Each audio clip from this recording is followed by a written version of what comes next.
What do the Niners need to do to win this game? What's the most important thing they need to pull off? Missing all the guys they're missing. Leo. Yeah, it's going to have to establish the run game because they're missing all the guys there besides basically Richburg at center. And Garland's not much of a drop-off. If anything, they're probably parallel at playing level.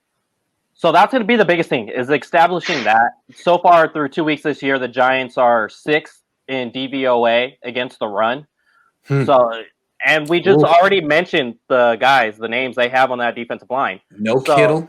If you could establish the run game, that's obviously going to make things much easier on Mullins in the pass game. And that's the bread and butter. Keep the defense on the side of the field, allow that clock to run and drive down the field through the run game. I'm on the same page as Horatio F112 in the comments. They got a correct for Daniel Jones. He had 18 fumbles last year. He already has one this year. And that's a good way to supplement an offense that might struggle is give yourselves a really short field, pressure Daniel Jones, get the ball on their side of the field, and get an easy 3 points that way. This is my key to the game, and it's play to win, don't play not to lose. Because if you look, Nick Mullins came in to close out the game. He was protecting the lead. You can tell he was just trying not to blow it. That was his role. Walk away with the victory. Come into this game with the mindset of, or walk away from the Jets game last week with a victory. Right now, he has to go in with the mindset of, or the whole team, Kyle Shanahan, has to be like, this is Nick's game to win. Give him full reins of the offense. Let him go out there and be BDN. Don't hold back.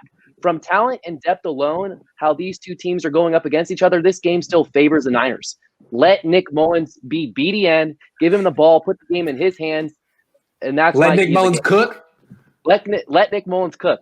Okay. Look, I love Nick Mullins, but I think that would be a mistake. And not because of Nick, but to me here, the way I look at it is, how many starters is the defense missing?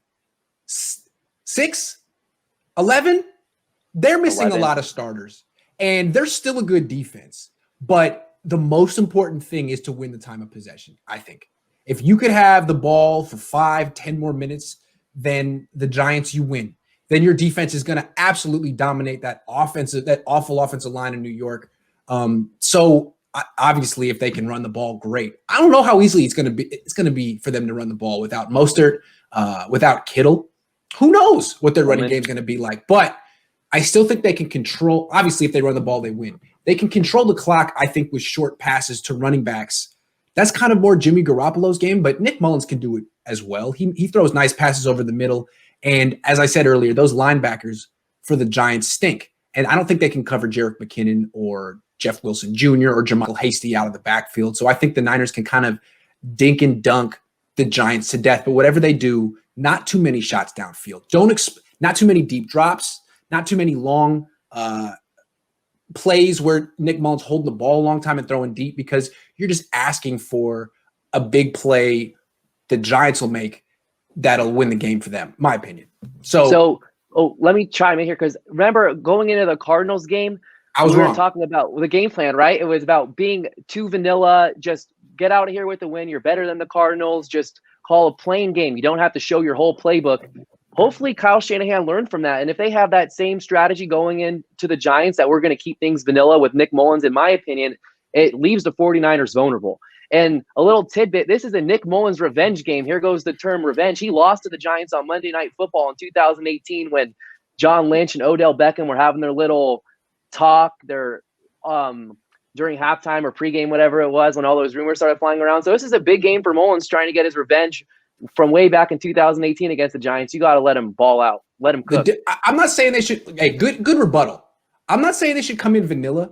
I'm just saying they need to be careful on offense and win the time of possession, because there's so many injuries. I mean, to ask Nick Mullins to go bombs away without Deebo Samuel, George Kittle, all these guys, is to ask him to lose the game, to throw a pick, to get sacked, to make the mistake that loses it. I don't think you need to play that way. I mean, you want him to take a couple of shots, like on 2nd and 2. If you take a shot, because even if it doesn't work out, you still have 3rd and 2. But if you look at Nick Mullins' splits historically, he's much better on 1st and 2nd down than 3rd down. And you don't want to put him in 3rd and 8, 3rd and 9 situations and say, hey, Nick, make a play. Because he's not Jimmy Garoppolo in that sense. He just hasn't had the experience, and he's not that kind of quarterback. He's great on play action. take a couple of shots, but be smart about it. All I'm saying is be smart about it and make sure you win that time of possession. Because if you have that defense on the field for 35 minutes, it's already thin. God knows what could happen. God knows. Oh, my goodness. Good points. Good points. So what you're basically saying is what the Cardinals did against the 49ers. Screens, quick ins, quick outs, slants. Exactly. 10 and under. Yeah, runs and extensions of runs to keep the clock moving. Yeah. You don't want to stop the clock and keep your defense on the field. So, Nick, you're wrong. I'm just kidding. No, it was a really good rebuttal. I like that.